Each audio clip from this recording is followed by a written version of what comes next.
Praise the lord. యేసుక్రీస్తు వారి పరిశుద్ధమైన నామంలో మీ అందరికి వందనాలు, శుభాలు తెలియపరుస్తున్నానండి. స్వస్థత ఈ లోకంలో ప్రతి ఒక్క మనుషులకు స్వస్థత అనేది చాలా అవసరం అండి. మన శరీరము అనారోగ్యంగా ఉన్న స్వస్థత అవసరము. మన హృదయము గాయంతో ఉంటే హృదయానికి కూడా స్వస్థత అవసరము.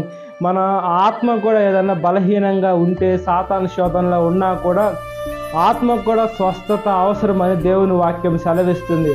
ఈ స్వస్థత ఎలా వస్తుందంటే, ఈ లోకంలో శారీరకంగా ఏమన్నా మందులు వాడినప్పుడు స్వస్థత కలగచ్చేమో కానీ, మనసుకి గాయాలు తగిలినప్పుడు లేదా ఆత్మ బలహీనంగా ఉన్నప్పుడు మన నజరేయుడైన యేసుక్రీస్తు వారి వాక్యము మనం ఎప్పుడైతే ధ్యానిస్తూ ఉంటామో, మనం ఎప్పుడైతే దేవుడు వాక్యాన్ని మనం నెమరు వేసుకుంటూ ఉంటామో, ఆయన వాక్యము మన శరీరంలోకి వెళ్ళి ప్రతి ఒక్క అనారోగ్యము, ప్రతి ఒక్క దాన్ని స్వస్థపరిచి బాగు చేసేటువంటి జీవవాక్యంగా ఉంటుందండి.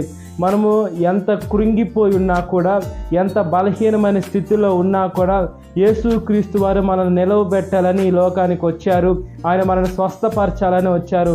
మనం ఈ లోకంలో కొన్ని వాటిని చూసి భయపడుతూ ఒక అడుగు ముందుకు వేయలేకుండా మనం ఎక్కడ ఉన్న వాళ్ళము అక్కడే ఉండి భయపడుతూ ఉంటాం. కాబట్టి మనం ప్రతి ఒక్క భయము విడిచిపెట్టి మన భారం ఎప్పుడైతే మన యేసుక్రీస్తు వారి మీద మోపుతామో, ఆయన మన ప్రతి ఒక్క కార్యక్రమాన్ని చేస్తారని చెప్పారు. కాబట్టి మనం ఆయన బిడ్డలుగా ఈ లోకంలో జీవించినట్లుగా ప్రార్థన.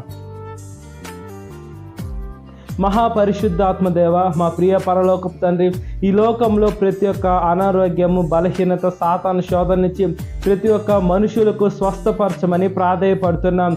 ఈ లోకము దాని ఆశలు గతించిపోతూ ఉంటాయి. మేము ఈ లోకంలో దేనికోసం ప్రయాసపడుతున్నామయ్యా? డబ్బు కోసమా, ఆస్తుల కోసమా, అంతస్తుల కోసమా, లేదా పలాన విషయాల కోసం మేము ప్రయాసపడకుండా మా ప్రతి ఒక్క భారము మీ మీద మోపేదానికి భాగ్యాన్ని ప్రసాదించండి. మా జీవితాలు దేనికి చూసి కలవరి పడకుండా మీ మీద ఆధారపడే గొప్ప కృపని దయచేయమని, ఈ వాక్యం విన్న ప్రతి ఒక్క బిడ్డని పేరు వస్తున్న జ్ఞాపకం చేసుకోమని, ఈ దినకాలపు దేవునితో నింపమని నజరేయుడైన యేసుక్రీస్తు నామములో మిక్కిలి వినయం తరుచున్నాను నా పరలోకపు తండ్రి. ఆమేన్. Praise the Lord. God bless you. Have a great day.